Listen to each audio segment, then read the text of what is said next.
Hello friends, welcome back to my channel Romi's creativity. আমি ভালো আছি, আশা করছি তোমরা সবাইও ভালো আছো। সবাইকে জানাই হ্যাপি নিউ ইয়ার। বছরটা সবার ভালো কাটুক, সবাই ভালো থেকো, সুস্থ থেকো। আর আজকে তোমাদের সাথে একটি নতুন ব্লগ নিয়ে আমি চলে এসেছি। আজ আমি এসেছি বিষ্ণুপুর মেলাতে। তোমরা জানো বিষ্ণুপুর হচ্ছে আমাদের বিষ্ণুপুরে অনেক কিছু দেখার আছে। টেরাকোটার জায়গা যাকে বলা হয়। তো এই বিষ্ণুপুর মেলা আজ ৩৫ বছর ধরে হচ্ছে। আমি কোনোদিন আসিনি, ফার্স্ট টাইম এসেছি। আমার বাড়ি থেকে বিষ্ণুপুরের ডিস্টেন্স খুব একটা নয়, কিন্তু সুযোগ হয়নি কখনো দেখার। তো এইবারে সুযোগ পেয়েছি, তাই জন্য চলে এসেছি। তোমরা যারা যারা বিষ্ণুপুর মেলা দেখোনি, তারা অবশ্যই একবার মেলা দেখে এসো, ভালো লাগবে। অনেক বড় মেলা, সত্যি বলতে মেলা দেখে তো শেষ করতেই পারবে না। তার সঙ্গে রয়েছে নানান ধরনের অনুষ্ঠান, বিভিন্ন রকমের। এই বিষ্ণুপুর মেলার মধ্যেই সবলা মেলা বলে একটা মেলা হচ্ছে, যার মধ্যে রয়েছে হস্তশিল্প, মানে বিভিন্ন হাতের কাজ বাড়িতে বসে বানিয়ে ওরা বিক্রি করছে। যেমন মৌচাক থেকে মধু পেড়ে এনে বিক্রি করছে। ওই ভদ্রলোক ওই মৌচাক থেকে মৌমাছি থাকা সত্ত্বেও কিভাবে মধু পাচ্ছে, আমি তো জাস্ট দেখে অবাক।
থালাবাটি গ্লাসটা আমার খুব পছন্দ হয়েছিল, কিন্তু অনেকটা রাস্তা আসতে হবে, আর যদি ভেঙে যায় এই ভেবেই আর নিলাম না।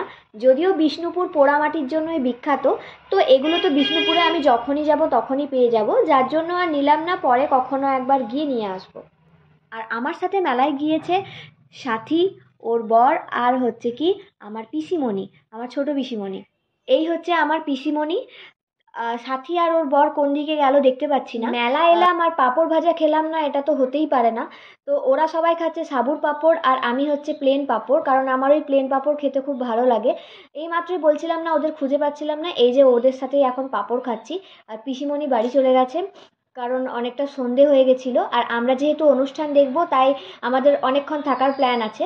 এই ছৌ নাচের মুখোশগুলো খুব পছন্দ হয়েছিল, কিন্তু ব্যাপার হচ্ছে ভাড়ার বাড়িতে কোথায় টাঙাবো বলো তো, এই ভেবেই আর কিনলাম না। বিষ্ণুপুর মেলার মধ্যে দুটো স্টেজ হয়েছে। সবলা মেলার মধ্যে যে স্টেজটা হয়েছে, এখন আমরা সেখানে আছি। অনুষ্ঠান একটুখানি দেখে তারপরে যাব আমরা যদুভট্ট মঞ্চে অনুষ্ঠান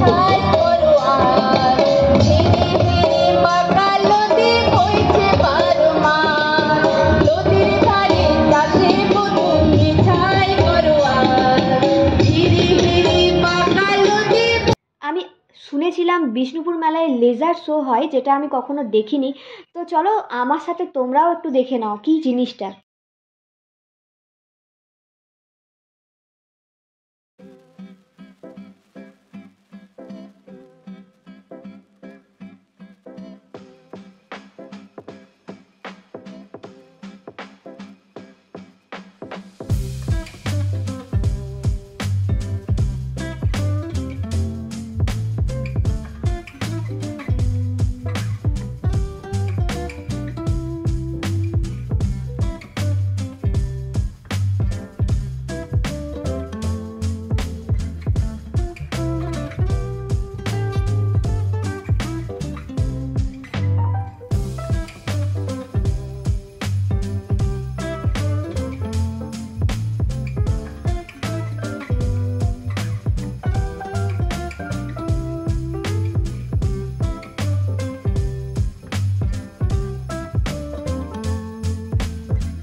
চলে এসেছি একটু রাইডের দিকে, যদিও আমরা কেউ রাইডে চাপবো না এটাই ঠিক করেছিলাম। আর আমার একটু ভয় লাগে, বিশেষ করে ওই নাগরদোলনা, আর একটা ওইটাকে কি বলে আমি জানি না, কিন্তু আমার বর হঠাৎ করে এসে গেছিলো আর ও এগুলোতে চাপতে খুব ভালোবাসে, মেলায় এলে ও চাপবেই। তো একা তো চাপবে না, সঙ্গে আমাকে বাঁধবে। কিন্তু আমি ওটাই চেপেছি আগে, আমি জানি ওটাই চাপলে বমি পায়, মাথা ঘুরে, মানে সে যা তা অবস্থা হয়ে যায়। কিন্তু ও তো কথা শুনবে না, জোর করে আমাদেরকে চাপিয়েছে। তো আমরা চেপেছি, কিন্তু শেষে যে কি হয়েছে তোমরা, মানে সবাই বমি টমি করে একাকার করেছে, শুধুমাত্র ও বাদ দিয়ে বাকি সবার এত শরীর খারাপ যে মেলা ঘোরাটাই বানচাল হয়ে যাচ্ছিল। কিন্তু তো আমরা চলে এসেছি মেন স্টেজের প্রোগ্রামে, তোমাদেরকে কতটা দেখাতে পারবো জানি না, তবে আমরা অনেক অনেক এনজয় করেছি বছরের শেষটা। তো তোমরা বাকিটুকু দেখতে থাকো।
তো এখন বাজে রাত 1টা।